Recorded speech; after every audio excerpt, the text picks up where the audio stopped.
बात करती हूं आतिशी जी, माननीय मंत्री जी ऑक्सफोर्ड से पढ़ी हैं, रोड स्कॉलर हैं, इतनी पढ़ाई के बावजूद शायद वो बराज और डैम के बीच का अंतर नहीं जानती, शायद वो नहर और नदी के बीच का अंतर नहीं जानती।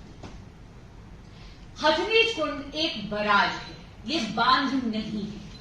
हथनी कुंड का कार्य है पानी की दिशा को एक हद तक नियंत्रित करना। ये डैम नहीं है, यानी उसके पीछे कोई रिजर्वॉयर नहीं है, उसके पीछे कोई ऐसी जगह नहीं है जहां पर पानी इकट्ठा करा जा सके, जो कि बांध में करा जा सकता है, बराज में नहीं किया जा सकता। अब हथनी कुंड में दो कनाल है, एक है ईस्टर्न कनाल, ईस्टर्न कनाल से पानी जाता है यूपी की तरफ, और दूसरी है वेस्टर्न कनाल, वेस्टर्न कनाल से पानी जाता है हरियाणा और दिल्ली तक आता है।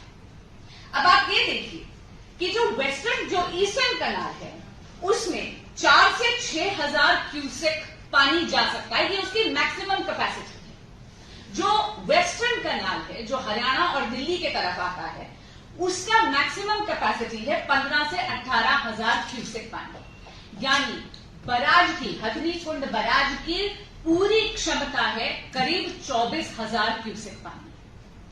हमारे यहां पर एक सेंट्रल वाटर कमीशन गाइडलाइंस होती है। अब मैं आपके माध्यम से केजरीवाल सरकार को यह स्पष्ट कर दूं कि सेंट्रल वाटर कमीशन की जो गाइडलाइंस है वो पूरे के पूरे भारत के सभी बांधों, सभी बराजेस पे लागू होती है। कोई दिल्ली के लिए उन्होंने टारगेट करके नहीं ये पर्टिकुलर गाइडलाइन निकाली है, वरना कल को पता चला केजरीवाल सरकार जो है वो कमीशन पर भी उंगलियां उठाएगी। अब सेंट्रल वाटर कमीशन की ये गाइडलाइन है कि यदि पानी 1 लाख क्यूसेक से ऊपर है तो आपको दोनों कनालों को बंद करना पड़ेगा, और पानी आपको यमुना जी में ही, क्योंकि यमुना जी नदी है, कनाल यानी नहर, नहर की कैपेसिटी कम होती है, नदी की कैपेसिटी ज्यादा होती है, तो 1 लाख क्यूसेक से ऊपर जब पानी आएगा तो आपको पानी मैंडेटरी तौर पर नदी में छोड़ना है, नहरों को बंद करना है। क्यों? क्योंकि नहरों में यदि पानी का इतना प्रवाह होगा तो पानी के वेग से और जो सिल्ट उसके साथ आता है, यानी पानी अपने साथ बाढ़ के दौरान जो मलबा लेकर आता है, उससे नहर यानी कनाल डैमेज हो जाएगा। अब नदी के बारे में बात करने से पहले मैं एक झूठ इनका और पर्दाफाश कर देती हूं आम आदमी गवर्नमेंट का। ये बार बार आपको एक वीडियो दिखाएंगे कि अरे देखिए यूपी की तरफ जो कनाल जा रही थी उसमें तो पानी नहीं था, लेकिन वेस्टर्न जो कनाल था वहां पर पानी क्यों था। आतिशी जी बार बार बोल रहे हैं कि जहां भारतीय जनता पार्टी के सरकार है वहां तो आपने पानी छोड़ा नहीं और दिल्ली की तरफ आपने पानी छोड़ दिया।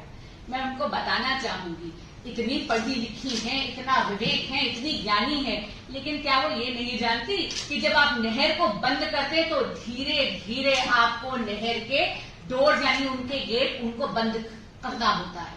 क्यों? क्योंकि नहर जो है वो एक मैनमेड स्ट्रक्चर है। नहर में जब आप खुदाई करते हैं तो उसके बाद एक लाइनिंग डालते हैं, कंक्रीट की एक लाइनिंग डालते हैं। यदि आप एकदम से सब कुछ बंद कर देंगे तो पानी, इकट्ठे हुए पानी का इतना वेग होगा कि वो लाइनिंग डैमेज हो जाएगी। इसलिए वो जानबूझ के आपको वो वीडियो दिखा रहे हैं जहां ईस्टर्न कनाल का दरवाजा धीरे धीरे बंद कर दिया गया है, वेस्टर्न कनाल का दरवाजा बंद किया जा रहा था। ऐसी कोई षड्यंत्र नहीं कर रहा हरियाणा की सरकार कि वो केंद्र और हरियाणा की सरकार मिलकर पानी जो है दिल्ली की तरफ छोड़ दें, ऐसा नहीं है।